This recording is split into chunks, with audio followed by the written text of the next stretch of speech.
Desde su nacimiento, en 6 años, la Gestapo había pasado de policía secreta regional a elemento crucial en el ascenso y extensión del Tercer Reich. Bajo el mando de su enigmático director, Heinrich Müller, se había convertido en un instrumento de terror cuyo éxito, aplastando a la resistencia, no tenía igual. En 1939, pocos osaban oponerse a Hitler o al Reich. Ese era el objetivo de Hitler. Ya estaba listo para avanzar, sin trabas de la oposición, un paso más allá en su plan maestro. La Gestapo iba a pasar gradualmente a otro papel y a un escenario nuevo e internacional. Gestapo. La lucha. Soy el que inició la guerra. ¿Reivindicación increíble? Sean cínicos si quieren, pero es cierto. Yo fui el que le prendió la mecha a Europa en 1939. Hubo un incidente específico que inició la reacción en cadena de la violencia y el derramamiento de sangre. Y claro, tenía que haber alguien que planeara el incidente. Ese fui yo. Noche del 31 de agosto de 1939, Alemania Oriental. Un puñado de camiones salen en misión secreta. Se trata de la Operación Tannenberg, con órdenes directas del jefe de seguridad, Reinhard Heydrich, y de su ayudante, el jefe de la Gestapo, Heinrich Müller. Se había ido acumulando la tensión en la frontera entre Alemania y Polonia. La prensa alemana había informado de que había habido muchas provocaciones polacas, todas ellas infundadas. Alfred Nojoks era un oficial del servicio de seguridad bajo el mando de la Gestapo, y más tarde describiría alegremente el papel que desempeñó esa noche. Me ordenaron que fuera a Gleiwitz con 5 o 6 hombres de la SD y esperara allí hasta que recibiera la contraseña de Heydrich. Nojoks esperaba la contraseña «La abuela ha muerto». Cuando llegó, Nojoks y sus hombres entraron en acción. Heydrich dijo: para poder llevar a cabo este ataque, informad a Müller de las conservas. Las conservas era la contraseña de cadáver reciente que se recibió sin ánimo. Luego, Nojoks y sus hombres entraron apresuradamente en la emisora local de radio en la parte alemana de la frontera, fingiendo ser soldados polacos. Hicieron unos cuantos disparos y un comentarista polaco avisó a la población local para que se levantaran contra los nazis. Los falsos polacos desaparecieron, dejando el cadáver allí, salvo que no estaba muerto. Le dejamos tumbado en la entrada de la emisora. Estaba vivo, pero inconsciente. Intenté abrirle los ojos. Por sus ojos no se podía saber si estaba vivo, solo por la respiración. No vi las heridas de bala, pero tenía sangre por toda la cara. Iba vestido de civil. El hombre era Franciszek Oniok, un ciudadano alemán que había sido detenido por simpatizar con los polacos. Murió donde Nojoks le había dejado y le utilizarían como prueba de la agresión polaca. Walter Schellenberg, un espía experimentado y luego jefe del servicio secreto alemán, lo sabía todo del complot. Fue una de las órdenes secretas de Hitler. Antes del 1 de septiembre de 1939, si era posible, teníamos que idear una causa irreprochable para ir a la guerra. Una que pasara a la historia como justificación y que hiciera creer al mundo que Polonia había atacado a Alemania. En otras zonas de la frontera, la Gestapo de Müller tenía planes para otras conservas. Delante de mí, Müller discutió otro incidente fronterizo en el que tenía que parecer que unos soldados polacos estaban atacando a las tropas alemanas. Müller dijo que tenía a 12 o 13 criminales condenados a los que iban a vestir de soldados polacos e iban a dejar muertos en la escena del crimen para que pareciese que habían muerto en el ataque.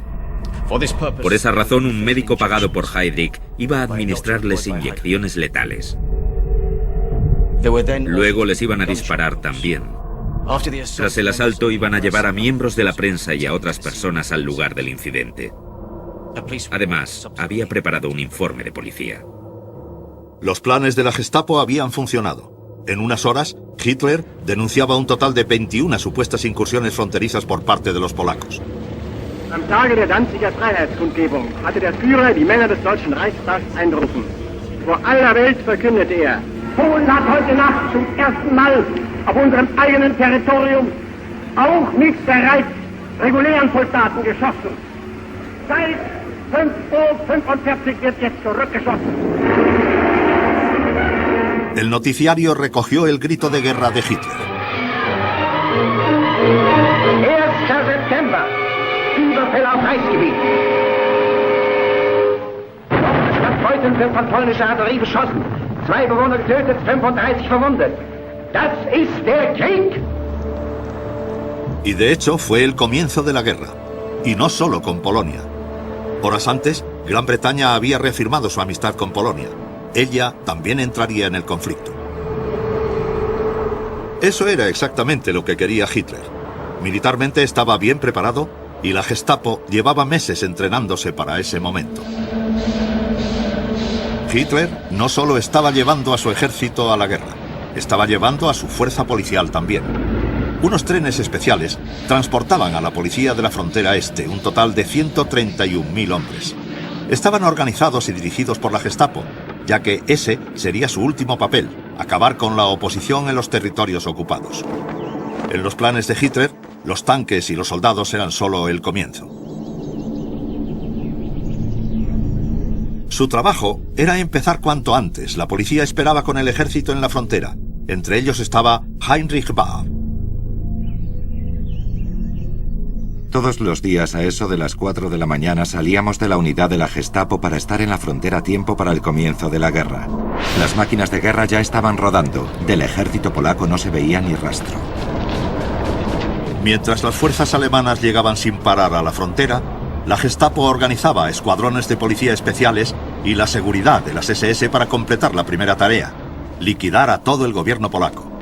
De allí pasaron a las calles y la policía local llegó para ayudarles. Los controles de identidad habituales se convirtieron en un instrumento de opresión política. Cualquiera que no se ajustara al perfil aprobado por la Gestapo era detenido allí mismo. Manifestantes políticos, llamados parásitos, la inteligencia y sobre todo se centraron en los judíos. En la prensa alemana, el papel de la policía quedaba minimizado. En el extranjero, la verdad era más cruda. La diferencia clave entre el comportamiento de la Gestapo en el extranjero y su conducta en Alemania es que era más despiadada, porque se centraron en la resistencia extranjera y los enemigos ideológicos extranjeros, sobre todo los judíos, aunque también los polacos y los eslavos. La marca característica de la Gestapo era inconfundible. Su estrategia era animar a los polacos a satisfacer una inclinación contenida al antisemitismo, denunciando y atacando a sus propios compatriotas. De hecho, haciendo el trabajo de la Gestapo para ellos.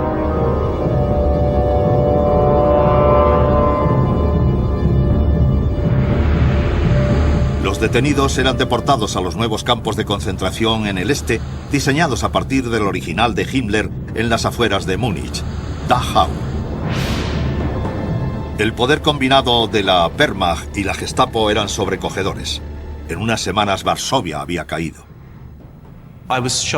Me sorprendí al ver que la preciosa ciudad que había conocido había quedado reducida a escombros y cenizas, a gente hambrienta y acongojada. Una nube de polvo se cernía sobre la ciudad y el olor dulzón de la carne quemada lo inundaba todo. Todo estaba silencioso. Varsovia era una ciudad muerta.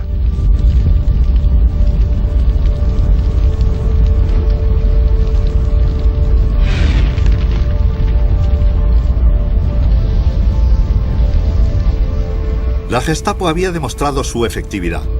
Desde entonces sería la clave del control alemán sobre los territorios ocupados, la piedra de toque de su expansión.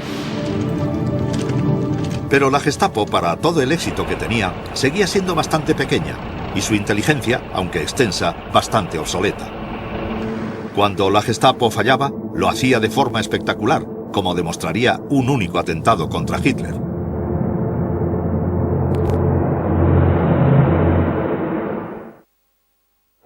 Am Vorabend des 9. November erfolgte das ruchlose Bombenattentat auf die traditionelle Führerkundgebung im historischen Bürgerbräukeller. Der Führer hatte die Versammlungsstätte kurze Zeit vor der Katastrophe verlassen. Wäre die Kundgebung wie üblich verlaufen, so hätte der Mordplan sein Ziel erreicht. La explosión fue cosa de un solo hombre. La Gestapo no sabía nada. Ni se lo esperaba ni habían detectado la bomba. Fue un fallo espectacular. Hasta para la Gestapo, la niña de los ojos del Führer, recuperarse de ese desastre no sería fácil.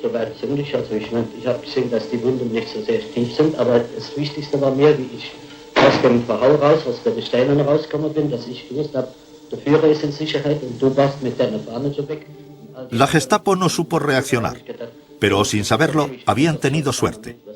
En uno de los controles fronterizos rutinarios, ese mismo día, habían encontrado a un hombre intentando pasar a Suiza.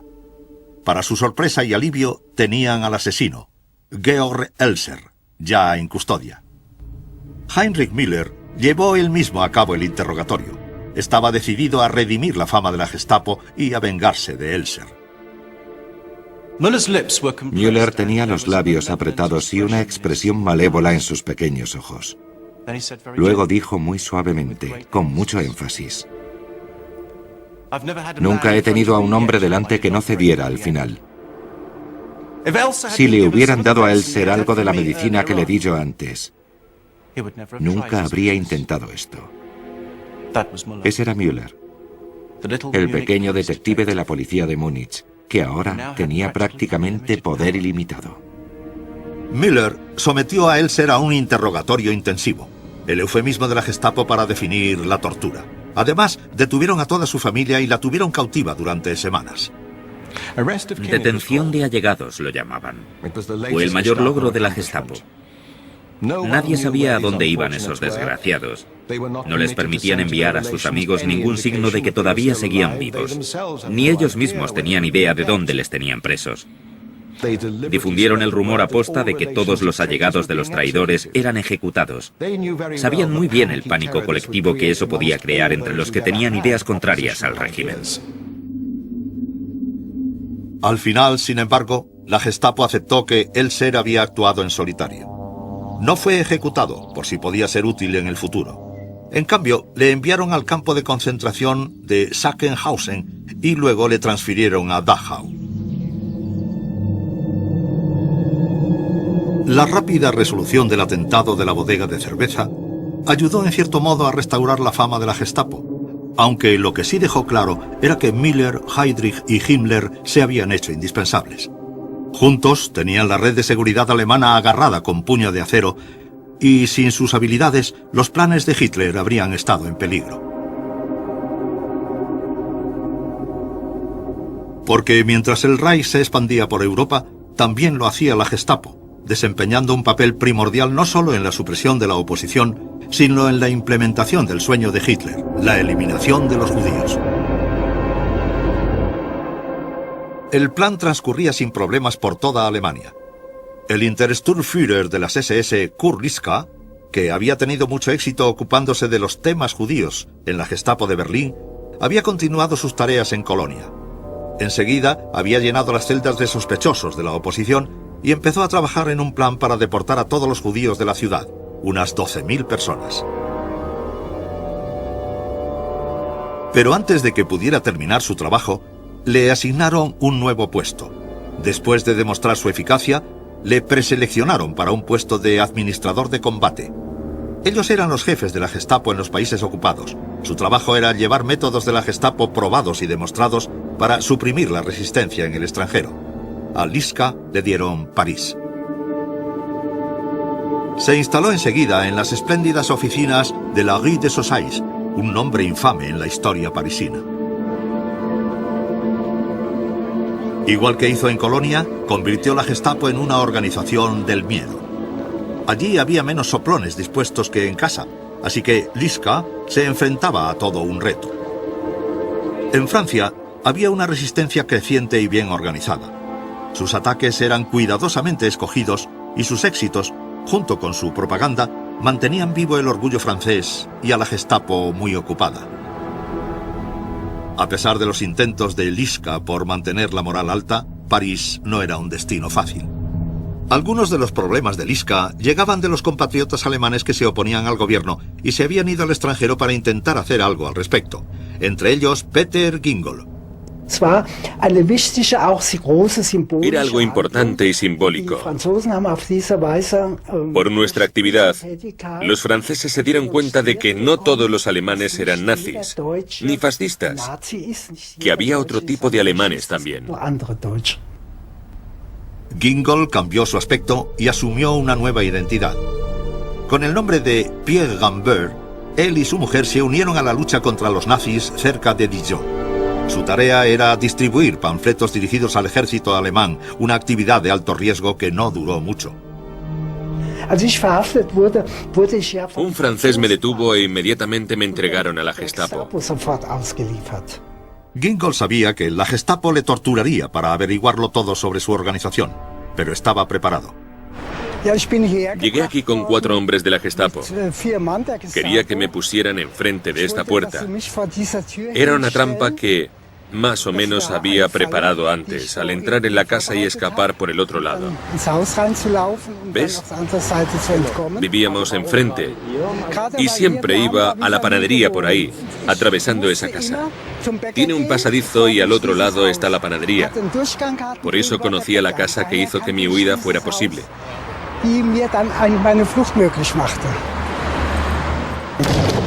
Sabía que corría para salvar la vida. Salí por esta puerta y bajé a la calle de la derecha. Así fue. Gingol consiguió volver a la resistencia y volvió a cambiar su aspecto, esta vez añadiendo un par de anteojos y un bigote. La Gestapo no le atrapó. Otros, como el agente doble suizo Jacob Leonhardt, no tuvieron tanta suerte.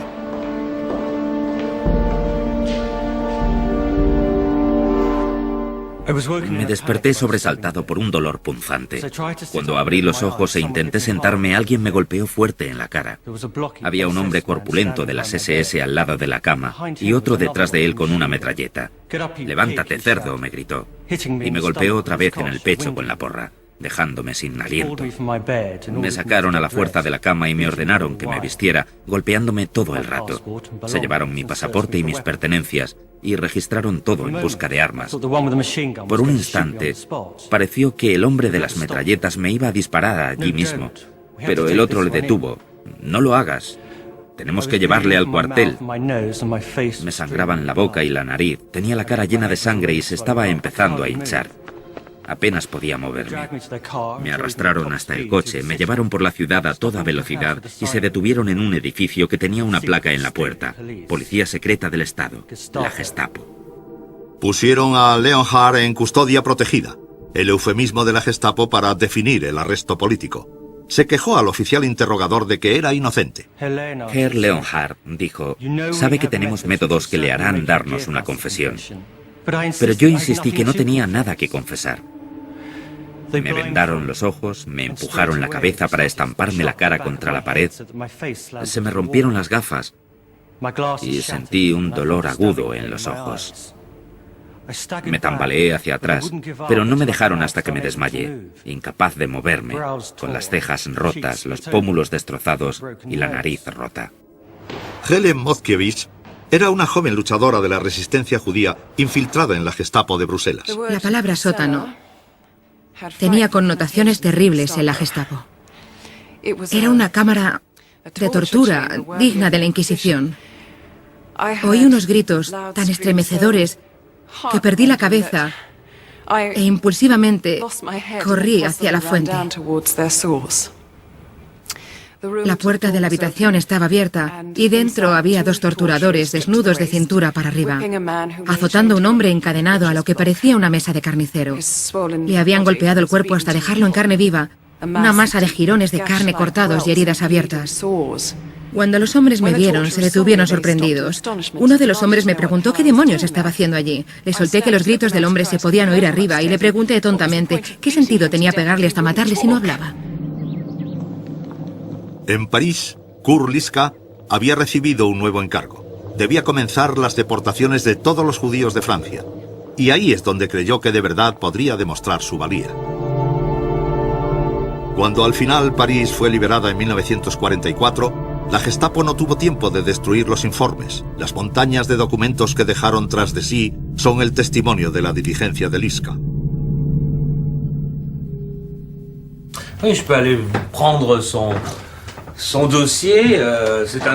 Voy a sacar su archivo, una carpeta muy pesada, y te voy a mostrar que fue jefe de la Gestapo en Francia desde el 41 hasta el 43. Es una prueba de que los judíos que estaban bajo la autoridad alemana eran enviados al exterminio sin demora. Que les juifs qui se trouvent dans le pouvoir allemand vont vers leur extermination physique sans reste. Aquí están las iniciales de Litzka y su firma. Él leyó este documento y eso es lo que hay sobre Litzka y la cuestión judía. Et donc, voilà ce qui concerne Litzka dans la question juive. Como primer paso, todos los judíos apátridas que habían huido a Francia tenían que ser detenidos. No había suficientes agentes de la Gestapo para hacerlo, así que una buena solución era encargar la tarea a la policía colaboracionista francesa. Por los documentos que hay publicados y por todos estos libros sobre la solución final de la cuestión judía en Francia, sabemos que hoy el 90% de los judíos en Francia fueron detenidos por la policía francesa, bajo órdenes de los alemanes ocupantes, claro, y ahí la Gestapo tuvo un papel muy importante. En total, 80.000 personas fueron retenidas en el campo de tránsito de Drancy por órdenes de la Gestapo antes de ser deportadas de Francia a Auschwitz. Pero había trabajo de sobra para la Gestapo, organizando deportaciones por toda la Europa ocupada.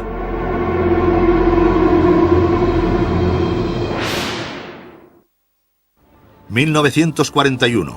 y la guerra iba bien para Hitler. La mayoría de los alemanes, borrachos de la gloria de la victoria, seguían apoyando a los nazis con entusiasmo. La mitad de Europa estaba bajo control alemán y muchos soñaban con que la paz llegaría pronto, con Europa unida bajo la esvástica. Pero Hitler tenía otros planes. Lejos de buscar la paz, planeaba expandir la guerra, lanzando un ataque sobre un viejo enemigo, la Unión Soviética. Y estaba ansioso por completarlo con una política que ya había comenzado, el exterminio de los judíos de toda la Europa ocupada. La Gestapo había estado ayudando con esa tarea durante un tiempo, pero de forma poco sistemática. Ya habían dado con una idea para simplificar las cosas, dar etiquetas a los judíos. El comienzo de 1942 vio a Heinrich Müller, jefe de la Gestapo, de camino a una conferencia importante a las afueras de Berlín. Reinhard Heydrich, la mano derecha de Hitler, había recibido instrucciones para iniciar todos los preparativos organizativos, prácticos y materiales para una solución completa para la cuestión judía por toda la zona de influencia alemana en Europa. Eso implicaba un genocidio y la Gestapo y las fuerzas policiales que controlaban lo llevarían a cabo. Adolf Eichmann era el especialista en judíos en la Oficina de Seguridad del Reich. Eichmann era un nazi austríaco que subió en la jerarquía de la SD en Berlín para convertirse en una de las figuras más importantes de la Gestapo en la guerra. A menudo se le retrata como el típico burócrata anónimo que no se ataba a nada más allá de la realización de sus funciones. Pero creo que es importante saber que Eichmann no era un autómata. Era también un creyente ideológico que hacía las cosas no solo porque se lo decían, sino porque también era un ferviente antisemita. Eichmann se llevó las actas de la conferencia, como luego recordaría en su juicio. Reinhard Heydrich se las ingenió durante la conferencia de Wannsee para que todo el mundo usara expresiones como matar, exterminar o eliminar, y que sus exposiciones quedaran registradas en las actas incriminándoles. Heydrich entonces decidió lo que iba a aparecer en las actas y lo que no. Luego las pulió un poco y nada más. El Führer había ordenado la exterminación de los judíos. Eso es lo que me dijo Heydrich. Y luego, inusitadamente, dejó de hablar durante mucho rato como si quisiera ver qué efecto tenían sus palabras. Por fin se dio el visto bueno a los planes como si fuera una simple tarea administrativa. Después de que terminara la conferencia, Heydrich, Müller y mi misma insignificante persona nos sentamos cómodamente delante del fuego. No para hablar de naderías, sino para tomarnos un respiro tras las largas y fatigantes horas. La importancia de la conferencia, sin embargo, era que se debían decidir los métodos de implementación de la solución final. Eso quiere decir que había un grupo nutrido de burócratas de segundo grado, no los importantes, ni Himmler, Goering, Goebbels, etc. Heydrich fue la persona más importante allí, y Eichmann hacía las funciones de ayudante de campo, contando los minutos hasta la reunión. Pero la importancia de la conferencia residía en que era la discusión de la implementación y no la decisión de hacerlo. Eso se había acordado algún tiempo antes. Eichmann envió las conclusiones de la conferencia con los sellos de urgente y de alto secreto a los servicios de la Gestapo y de la policía del Reich. Esto era la orden oficial que daba comienzo a la solución final. El aparato se preparó sistemáticamente. Cercar y transportar a millones de personas era un negocio complicado. La Gestapo respondió como en el pasado haciendo listas de nombres, vidas que se iban a terminar. El papel de la Gestapo era localizar a los judíos de todos los lugares y mandarlos fuera. En el momento adecuado escribían a los judíos de cualquier comunidad, les decían que se reunieran en la estación, normalmente, desde donde les deportaban. Y también era la Gestapo la encargada de organizar las deportaciones en general, así que la Gestapo hacía de nexo con el sistema de ferrocarriles del Reich para coordinar el transporte en tren hacia el este. La Gestapo buscó toda la ayuda que pudieron encontrar. La activista de la resistencia judía, Helen Moskiewicz, se infiltró en la Gestapo. No puedo describir el miedo que sentí cuando entré en el temible edificio de la Gestapo aquella mañana. Hasta ese momento, nunca había agradecido mi posición. Una chica judía belga con el papel de una Fräulein alemana, al lado de un Obersturmbannführer, el coronel a cargo de la Gestapo de Bruselas, pasando en silencio al lado de la guardia por aquellos pasillos tan largos, y a la que saludaban con el rápido Heil Hitler y el golpe de tacón. Uno de los trabajos de Helen era preparar las listas. Una vez más, la Gestapo encontró la forma de que otros hicieran el trabajo por ellos. El anuncio decía que se recompensaría con 40 francos belgas a todo ciudadano cuya información resultara la detención de un judío. Cuando empezaron a llegar cartas a montones, fueron desviadas al sargento de nuestra oficina.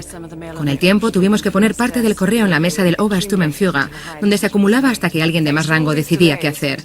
Gracias a esos retrasos y al hecho de que pocos judíos permanecían mucho tiempo en el mismo sitio, bastantes personas a las que habían denunciado pudieron cambiar de escondite antes de que la Gestapo les atrapase, pero muchos no pudieron escapar. En una de esas listas estaba la familia May de Bühlberg. Ludwig, el padre, Millie, la madre, y su hijo de 12 años, Herbert.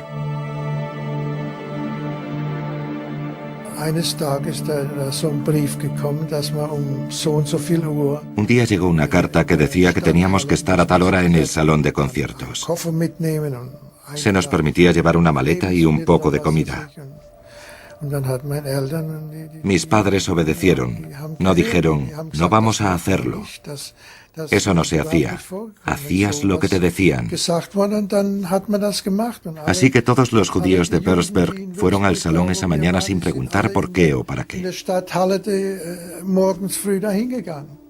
Esa era la Gestapo.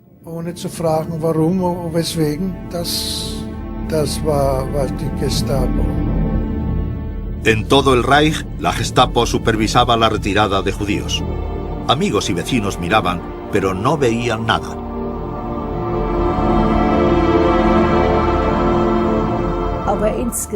Yo creo que la gente miraba para otro lado. Querían poder decir luego que no habían visto nada. Sí que lo veían, pero no querían verlo. En muchos casos, eran esos mismos vecinos los que habían denunciado a los judíos. Al menos en Bruselas iba a haber una compensación. Y después de un tiempo, los soplones empezaron a llamar para reclamar sus 40 francos. Decidimos que cada soplón tendría una cita para recoger su dinero. Eso nos permitía copiar los nombres y direcciones de los soplones en una lista que iba luego al cuartel general de la Resistencia. Y allí quedaban archivados para referencia y compensación futura. A veces incluso después de la guerra. Como les habían dicho, los 852 judíos de Würzburg se reunieron en el salón de conciertos el 25 de abril de 1942. Esperaron a recibir instrucciones entre las imágenes familiares de la vida normal, como los carteles de un concierto a la noche siguiente, un espectáculo de Wilhelm Strings, un cantante de baladas. Para los que estaban allí reunidos, esa sería la última vez que verían algo reconfortante o normal. Pocos volverían siquiera a ver sus casas.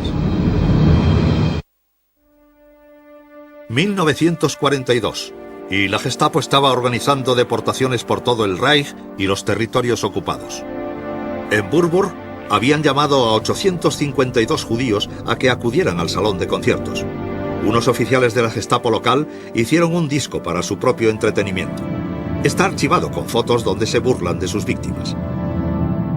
Cuanto más largo es el día, más finos son sus invitados. El más guapo de todos los elegidos. Sara tiene que trabajar por fin.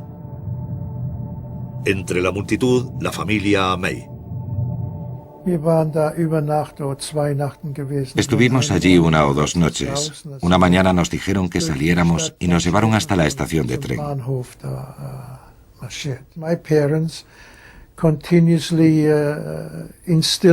Mis padres no dejaban de decirme que todo iba bien, que no me preocupara, que todo saldría bien, que ellos estaban allí.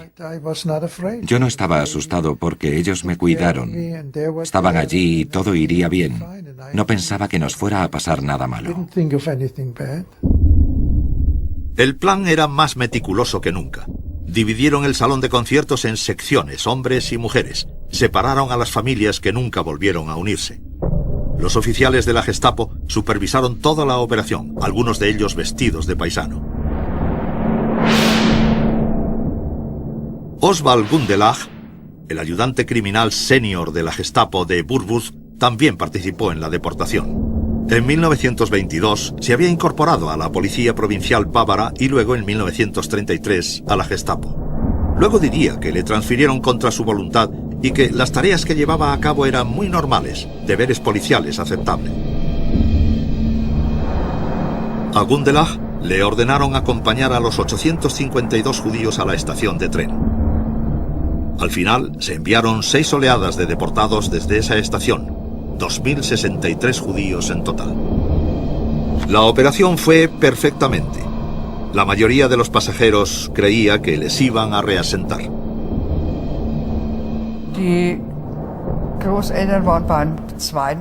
Mis abuelos iban en el segundo transporte desde Nuremberg a Izbica, en Polonia, en marzo del 42. Sé que el padre de mi madre la acompañaba justo hasta el sitio de recogida de la estación Langwasser, desde donde los deportaron.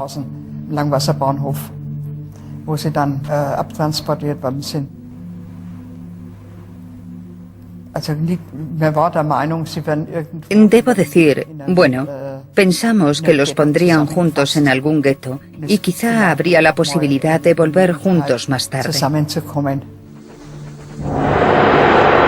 El tren de transporte de evacuación especial de Oswald Gundelach, número DA49, atravesó Alemania de camino al distrito de Lublin, en Polonia. Tardó 4 días horriblemente lentos recogiendo a más y más deportados por el camino. En el informe de Gundelach está escrito el recorrido del tren especial con un estilo burocrático. El transporte se entregó completo, no hubo incidentes, no se necesitó acción policial, decía. El informe fue entregado al oficial de la Gestapo local. El oficial envió luego un telegrama directo a Adolf Eichmann confirmando la llegada del transporte de Gundelach en perfecto orden. El proyecto de Gundelach acababa en Izbica. Tenía libertad para volver, pero su envío no. Iżwica es un pueblecito diminuto al sur de Lublin, en el este de Polonia, cerca de la frontera ucraniana. Estaba en el centro de la Operación Reinhardt, una operación especial salida directamente del despacho de Heinrich Himmler. El objetivo era exterminar a 2 millones de judíos en esa zona de Polonia. Iżwica fue dispuesta para ser un gueto de paso, ya que está en el cruce de la red de ferrocarril que une los campos de exterminio de Belzec y Sobibor, en el sur, con Majdanek y Treblinka, en el norte. El mismo Himmler lo visitó. El lugar desempeñaba un papel importante en su plan. A su lado, el jefe de la Gestapo local de Iżwica, Kurt Engels. Engels empezó su carrera como policía en Colonia. En 1940 llegó a Iżwica como jefe de la Gestapo local. Era un hombre brutal y sádico que para entretenerse paseaba en moto por el pueblo buscando judíos a los que disparar.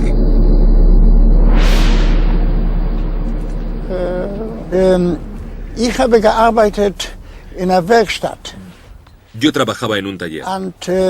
Cuando Engels llegó a Iżwica tenía una moto, una BMW. Llegó al taller donde yo trabajaba con un amigo, Wolf. Me mandaba limpiarle la moto constantemente. Encontraba a gente, a judíos todos los días. Los llevaba al cementerio y les disparaba. Decían de Engels que no podía desayunar antes de disparar a un judío. Todas las mañanas temprano salía de su casa y se paseaba hasta que veía una cara que no le gustaba. Decían que siempre se reía cuando disparaba. La tarde del 28 de abril, cuando llegó el tren de Gundelach de Burburg, Engels tenía que recibir a los judíos. Sin embargo, Iżwica ya estaba lleno, y un retraso más al norte le impedía mandar el tren de los judíos a los campos de exterminio. Engels encontró una solución sencilla. Organizó y participó en un fusilamiento masivo de los varios miles de judíos que había en el tren. La familia May sobrevivió a la masacre solo para morir en los campos de concentración. Herbert fue el único que sobrevivió hasta el final de la guerra. Otra vez en Burburg, la Gestapo mantenía unas cuentas meticulosas. Todos los gastos se anotaban rigurosamente, hasta el último pfennig. Ese tren en particular, incluyendo el transporte, los guardias, el viaje, los gastos de hospedaje y electricidad, se facturó por 52.933 Reichsmark y 4 pfennig, unos $240.000 de ahora. Trabajando juntas, la Gestapo y la policía peinaron toda la Europa controlada por Alemania para enviar más cargamentos a Iżwica. En los siguientes 2 años, casi 2 millones de personas fueron transportadas a los campos de exterminio por esa ruta. No se podría haber realizado sin el trabajo dedicado de la Gestapo, pero poco después recibiría un golpe que haría temblar a los servicios de seguridad en lo más profundo.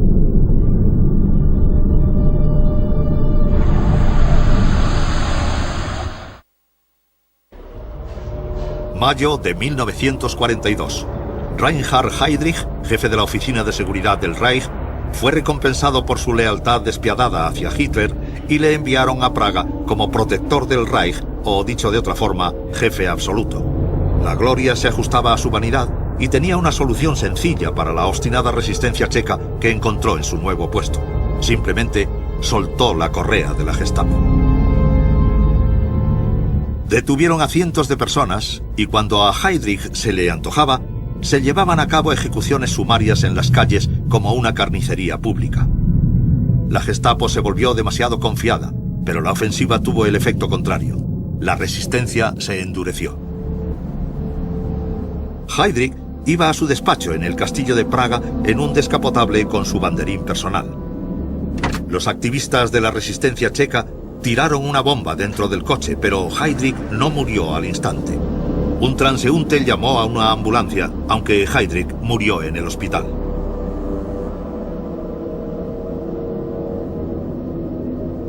La Gestapo, una vez más, había sido humillada de la forma más pública posible.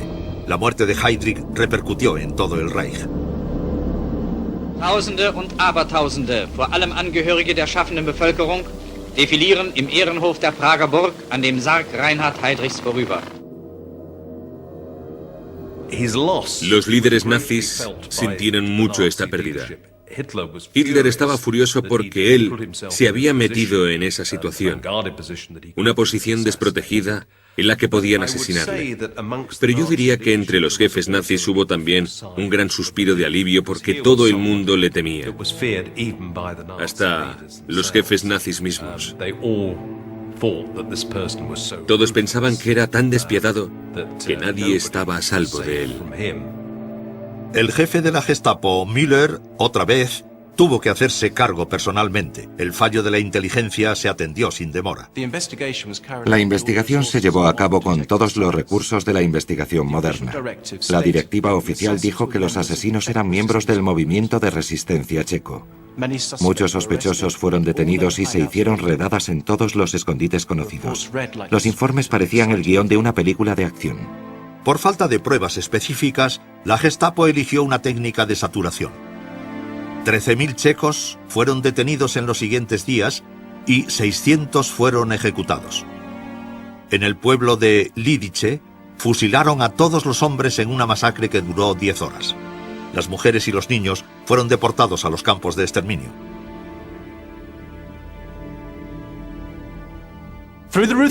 Por la crueldad de la Gestapo acorralaron a 120 miembros de la resistencia checa en una pequeña iglesia en Praga, donde los sitiaron. Fui a ver a Müller. Me dijo, mañana tomaremos la iglesia. Esperemos que los asesinos estén allí dentro. Al día siguiente se lanzó un ataque masivo contra la iglesia. De los activistas checos, ninguno llegó a manos alemanas vivo. Se había abierto una compuerta de venganza. Mientras Hitler enterraba a Heydrich en Berlín, la violencia se extendía por el este. La Gestapo y la policía regular involucrada en la Operación Reinhardt fueron enviados a participar en las masacres. Entre ellos estaba Oswald Gundelach. Más tarde, insistió en que se coordinaran cuidadosamente operaciones contra los partisanos.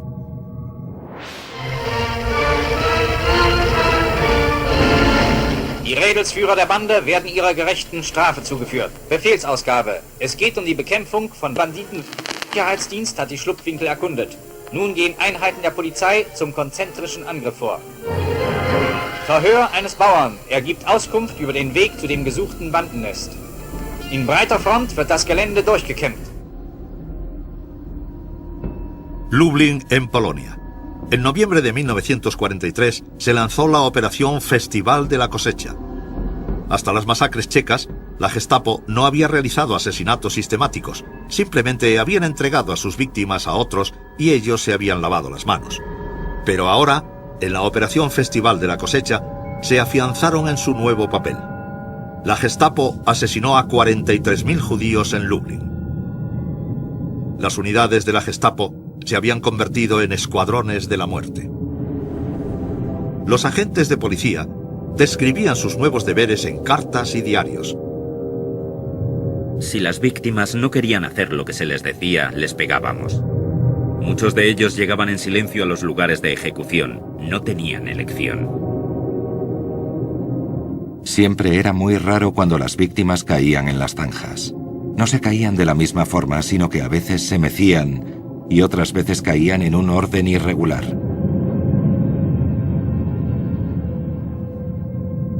No me agrada disparar a gente indefensa, aunque sean judíos. Prefiero el combate cara a cara. Bueno, buenas noches, cielo. La guerra trajo un cambio a una Gestapo rigurosamente controlada y clínicamente organizada. La maquinal extinción de vida humana se había convertido en una rutina. Se había abierto una puerta. La brutalidad de la Gestapo giraría sin control, ahora que su punto de mira se volvía hacia la misma Alemania.